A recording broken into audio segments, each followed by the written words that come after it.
The National News Desk, locally covered, nationally connected. Trump pushes pause on the tariffs placed on imported goods from Mexico and Canada after last-minute deals. The efforts underway to avoid an all-out trade war as potential backlash takes shape. Plus, from heavy rains to heavy snow, the storm system bringing severe weather to millions as one part of the country sees an unprecedented warm-up. And later, a potential pathway for a TikTok purchase, what the U.S. has established that could give the platform the lifeline it needs to survive. This is the National News Desk, America's News. Now, good Monday evening to you. I'm Dee Dee Gatton. Thanks for being here. In just a few hours, President Donald Trump's highly anticipated tariffs on China are set to take effect, an additional 10% on imports from that country. Tariffs on Mexico and Canada are on hold for now after President Trump reached agreements with the leaders of both nations today. The National News Desk, Atra El-Nashar reports. Between calls with world leaders about tariffs that could devastate economies, President Trump asking reporters a loaded question. How is the market doing? The closing bell seeing a wave of red as the private sector braces for the economic pain of Trump's tariffs. By 10:30 Monday morning, President Trump and Mexican President Claudia Sheinbaum announced an agreement to pause tariffs for 1 month to give them time to negotiate. I'm confident that in a month, we will deliver results for both his people and Mexico. Mexico also agrees to send 10,000 troops to the U.S.-Mexico border to target the flow of fentanyl and undocumented migrants. They're going to keep them out, seriously out, and otherwise they're going to have a big penalty. In return, the U.S. agreed to help curb the flow of weapons into Mexico. After 2 phone calls, President Trump and Canadian Prime Minister Justin Trudeau also agreeing on a 30-day pause. Canada agreeing to a series of border safety measures. President Trump writes, "As president, it is my responsibility to ensure the safety of all Americans, and I am doing just that." At 12:01 a.m. Tuesday, 10% tariffs on Chinese imports to the U.S. will still take effect. And China hopefully is going to stop sending us fentanyl. And if they're not, the tariffs are going to go substantially higher. China promised to bring a legal case against the U.S. to the World Trade Organization and take other corresponding countermeasures. Global markets caught up in the tension. The one market that's gone up is oil prices. They're up enough that they're going to make it cost you an extra 80 cents to fill the tank of your car. And again, that could go higher. Economists and most politicians are in rare agreement about what inevitably happens to the country that imposes tariffs. It will drive the cost of everything up. In other words, it'll be paid for by American consumers. I mean, why would you want to get in a fight with your allies over this? The White House pushing back on predictions Americans will see prices go up, pointing to tariffs and low inflation during the first Trump administration. But the size and scope of those tariffs paled in comparison to what we're seeing now. In Washington, I'm Atra El-Nashar. And tonight, the first wreckage of the D.C. plane that collided with a helicopter and crashed into the Potomac River has been removed from the water. Salvage crews have removed one of 2 plane engines along with the plane fuselage and have started removing a wing, according to an Army official. Authorities are still looking to recover 12 bodies believed to be stuck underwater. So far, 55 of the 67 people killed in that collision crash have been found. And the number of people injured in that Philadelphia plane crash has risen to 24. Of those hurt, 4 are still in the hospital. 2 of them are in critical condition. On Friday night, a medical jet crashed into a commercial and residential area of Philadelphia, killing 6 people on board and 1 person on the ground. An investigation into what caused the crash is underway. Transportation Secretary Sean Duffy in Pennsylvania said a number of factors are being examined. Duffy says a preliminary report from the NTSB is expected in 30 days. Right now, over 13 million people are under flood alerts as a strong atmospheric river will send heavy rain to California. Up to 10 additional inches of rain are possible in Northern California through tomorrow. By Wednesday, these conditions will reach the central part of the state where heavy rain and flooding is likely. This same weather pattern is bringing heavy snow to the Cascades, northern Great Basin, northern Rockies, and northern High Plains. Several additional inches of snow are expected through Wednesday, with a few feet of additional accumulation possible in the northern Rockies. This, combined with a storm system crossing the Great Lakes region, is putting over 7 million people under winter weather alerts. Heavy snow is forecast tonight in Wisconsin and Michigan, into New York and New England, and temps will plummet. But further south, record warmth is expected. It'll be in the 80s in parts of the Southwest. Yes, the 80s in Southern Plains through the middle of the week. High temps 20 to 30 degrees above normal are likely to break records. Law enforcement officers are blocking entry to the U.S. Agency for International Development headquarters in D.C. USAID employees were told not to enter the building today after Elon Musk announced President Trump agreed the agency needed to be shut down. Secretary of State Marco Rubio said today he's now acting administrator of the formerly independent agency. While Democratic lawmakers say Trump can't shut it down without congressional approval, Musk says the agency has to go. What we have here is not an apple with a worm in it, but we have actually just a ball of worms. If you've got an apple that's got a worm in it, maybe you can take the worm out. But if you've got actually just a ball of worms, it's hopeless. Many senior officials have been put on leave and thousands of contractors have been laid off. This as Elon Musk has been granted unprecedented access to the inner workings of government. As national correspondent Matt Gelka explains, the latest test of the extent of Musk's power has to do with the money that goes through America's Treasury Department. Elon Musk and his Department of Government Efficiency outside agency have been granted access to the Treasury Department's sensitive payment system. Musk tweeted, "The Doge team discovered, among other things, that payment approval officers at Treasury were instructed always to approve payments, even to known fraudulent or terrorist groups. They literally never denied a payment in their entire career, not even once." His vow to cut government spending has plenty of support from the president. He's got access only to letting people go that he thinks are no good if we agree with him, and it's only if we agree with him. He's a very talented guy from the standpoint of management and costs. New Treasury Secretary Scott Bessent reportedly okayed giving Musk and his allies access to the system after a now former top Treasury official left the agency after refusing to give Musk control. The Treasury Department essentially cuts the checks that Congress approves. The department doesn't act as deciders over trillions of dollars in government spending. The system itself has the personal information of millions of Americans. Critics worry Musk's team could attempt to politicize and use the system to cut off payments they disagree with. Some Democrats say it's a conflict of interest. Elon Musk, who himself receives billions of dollars in government contracts, now seizing control over the payment systems to government contractors, including himself, including potential rivals, including potential friends. And what could go wrong, right? Oregon Democratic Senator Ron Wyden, the top Democrat on the Finance Committee, sent a letter to Bessent reading in part, "These payment systems simply cannot fail, and any politically motivated meddling in them risks severe damage to our country and the economy." And meanwhile, House Democratic leader Hakeem Jeffries vowed his party will draft legislation to prevent what they call unlawful access to the Treasury payment system. Matt, what is the Department of Government Efficiency doing with this system? Well, at least so far, they only have access to it, but Musk and his team can't do anything to operate it. No payments have been blocked as of yet, and changes are supposed to go through a review process. If there were to be a stoppage of any payment from the Treasury, it would likely lead to a legal challenge.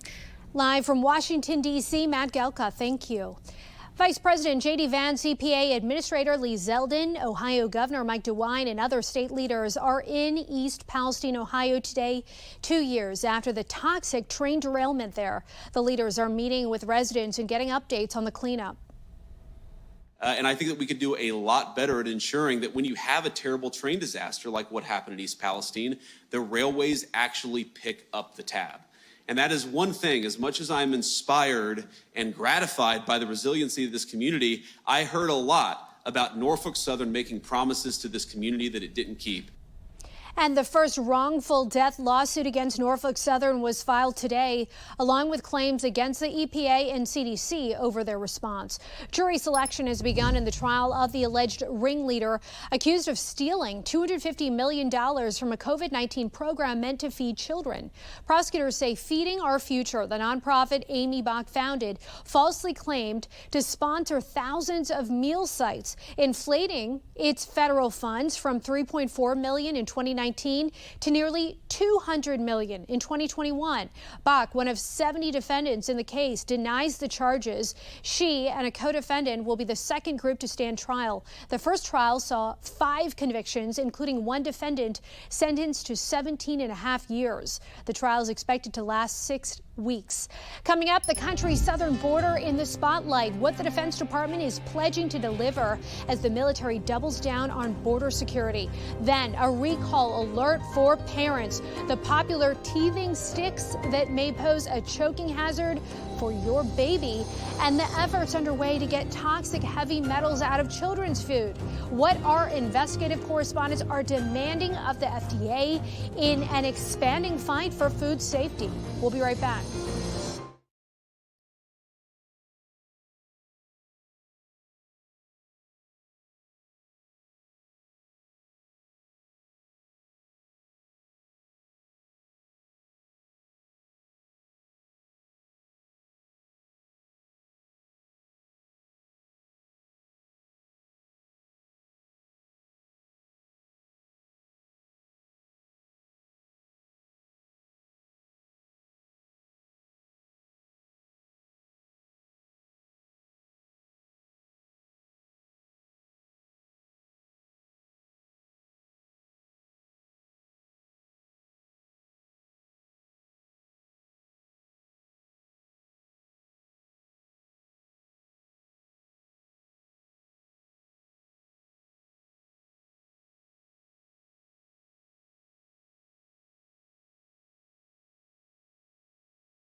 Right now, Defense Secretary Pete Hegseth is visiting the southern border to meet with military members of Joint Task Force North in El Paso, Texas. The Defense Secretary wrote on X that he will deliver on President Donald Trump's goal of 100% operational control of the border. This comes after the Pentagon announced plans to deploy around 1,000 additional active duty troops to help Border Patrol agents. This, as Hegseth claims, southern border crossings are down 93%. DHS Secretary Kristi Noem also referenced that number. The official numbers won't be available for several months. And new tonight, a potential pathway for a TikTok purchase. President Trump today signed an executive order that forces the Treasury and Commerce Departments to create a sovereign wealth fund that Trump has suggested could buy the social media platform. It's a very exciting event. We're going to have a sovereign wealth fund, which we've never had. We have a lot of things that create wealth, and you're seeing that over the last 2 weeks. I think we've created more wealth. The fate of TikTok, which has about 170 million American users, remains unclear after a law requiring its Chinese owner ByteDance to either sell it on national security grounds or face a ban took effect on January 19th. Voting on the nomination of Tulsi Gabbard for the Director of National Intelligence begins tomorrow. Today, congressional officials said the 17 members of the Senate Intelligence Committee will cast their votes Tuesday. Then her nomination will likely likely go to the floor. Gabbard will need almost every Republican to support her in order to be confirmed. And tonight, dozens of U.S. Department of Education officials are on paid leave following President Trump's order banning diversity, equity, and inclusion programs. The employees work in multiple offices across the agency and included civil rights attorneys and public relations and its IT specialists. The head of the union that represents nearly 3,000 Education Department employees has called it an act of intimidation. The actions come as the Education Department says it's canceled millions of dollars in contracts related to DEI training and services. As several large retailers follow in the government's footsteps, some consumers are boycotting them. The National News Desk Amber Rodriguez was at a protest at a Target in Las Vegas over the weekend. The demonstrators were angry that Target dropped its diversity, equity, and inclusion programs. Honestly, it just feels like a slap in the face, especially to the minorities, because any minorities, not just colors, it's the LGBTQ community. On Target's website, it states one of the retailer's changes for the new year is to conclude its 3-year diversity, equity, and inclusion goals, as well as concluding its racial equity action and change initiatives. I am not shopping there anymore. You will not see me at Target. If you're not angry, you're not listening. When the retailer announced the changes more than a week ago, many advocates began stating they would begin boycotting Target on February 1st. Several protesters say they plan on taking their business elsewhere. I know CVS still promotes DEI, so it is a little more expensive there for your everyday stuff, but honestly, it's completely worth it if it goes towards the bigger cause. United we stand, divided we fall. Teething sticks are being recalled because of a possible choking hazard for babies and toddlers. The Gerber Soothe and Chew teething sticks were sold online and in stores nationwide. They come in strawberry, apple, and banana flavors. The FDA says they've gotten multiple reports of choking. If you have any, you can return them for a full refund. A ski lift at the Attitash Mountain Resort in New Hampshire is closed after a man fell from the lift yesterday. Authorities say his chair broke off and he fell around 20 feet to the ground. He was taken to the hospital with non-life-threatening injuries. Officials are on the ground investigating what went wrong. So far, they believe it was a mechanical failure.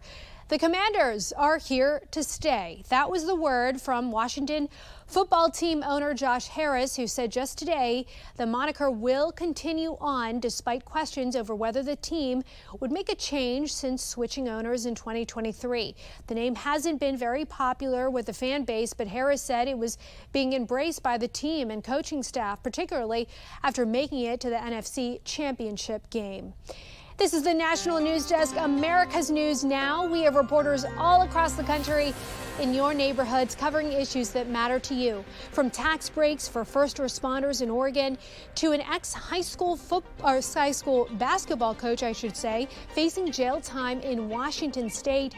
We're taking the pulse of America, but we start with Marines in North Carolina being deployed to Guantanamo Bay.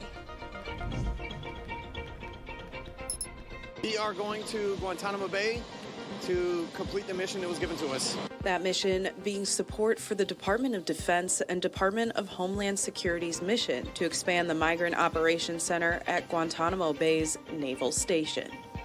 This is what we train for. At a moment's notice, we get the call. Like I said, we were in the field training for something like this, and it happened. We stay ready, and we're ready to go, and here we are. Eventually, we knew we'd get that call. That call came down, so here we are getting ready to do the job. Marines boarded the plane. The plane was loaded, and off they went. Just making sure that everybody on this plane comes back home and we can get the job done, make America proud.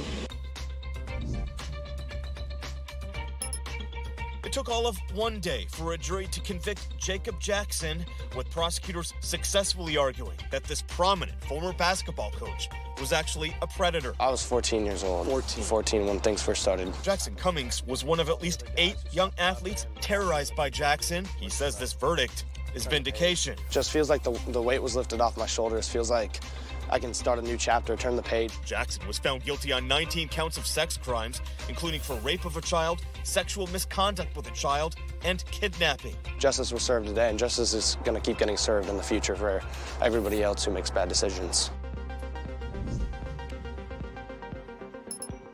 Senate Bill 545 creates a $1,000 tax credit for Oregon volunteer firefighters. It has support from both sides of the aisle, one lawmaker calling the credit a recognition of the work volunteer firefighters do and have done. Senate Bill 545 is a great opportunity to show our volunteer firefighters how critical they are to Oregon's emergency response system and how very much we appreciate them. According to the Oregon Volunteer Firefighters Association, there are 8,760 volunteer firefighters across the state.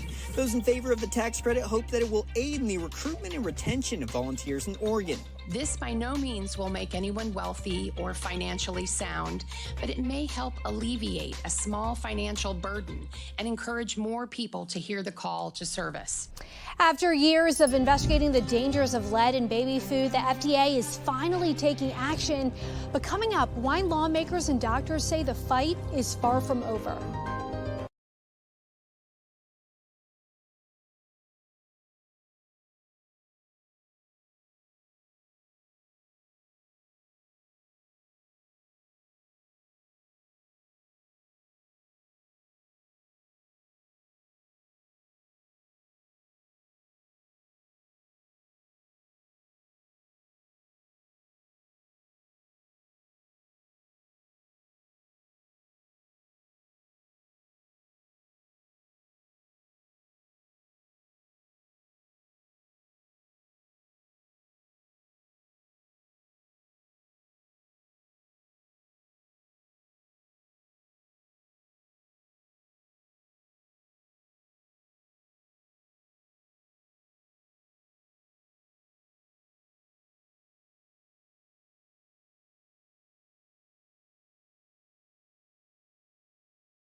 The Spotlight on America team has been exposing the hazards of lead and toxic heavy metals in baby food for years.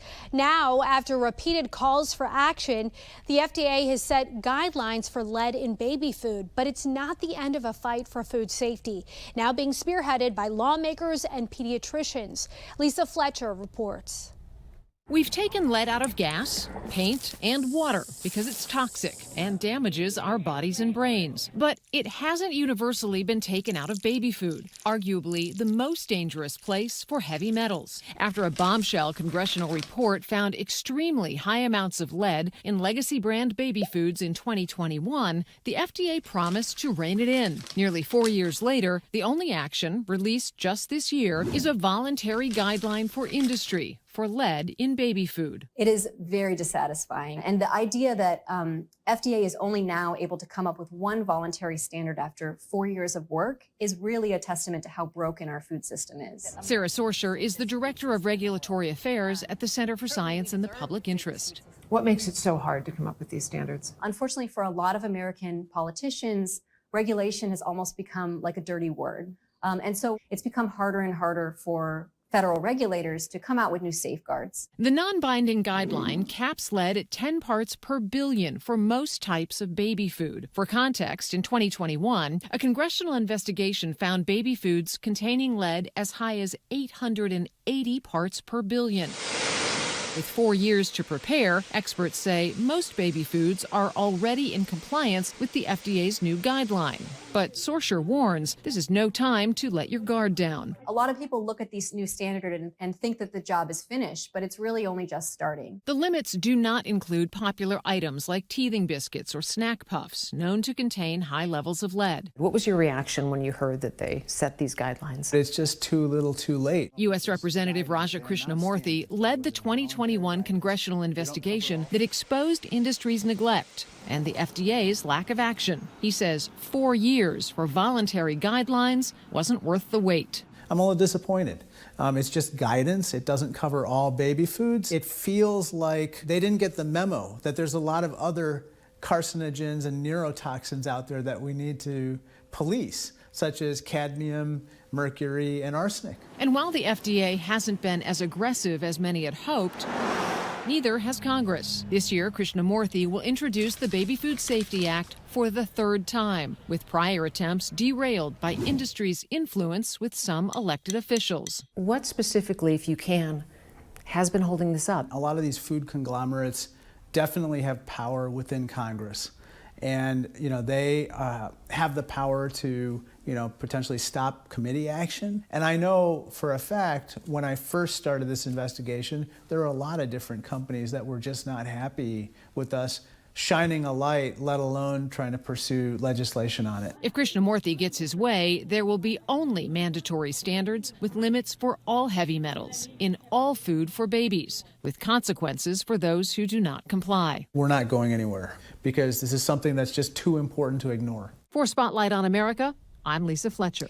The FDA had promised draft guidance for cadmium and arsenic by the end of last year. Now their deadline just says 2025. We pressed them to offer a more targeted date, but the agency wouldn't give one. States continue to take up this issue on their own, and we'll keep following their progress. Coming up next here on the National News Desk, the Kansas City Chiefs could make history this weekend, but why ticket prices for Super Bowl 59 are dropping fast and what it says about fan demand.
The Kansas City Chiefs could make history this weekend, but ticket prices for Super Bowl 59 aren't reflecting that excitement. In fact, according to resale market TickPick, ticket prices are plummeting, which means demand is down. The cheapest ticket, believe it or not, for the big game in New Orleans has dropped below $4,000, a 30% decline just this week and more than 50% cheaper than last year's game.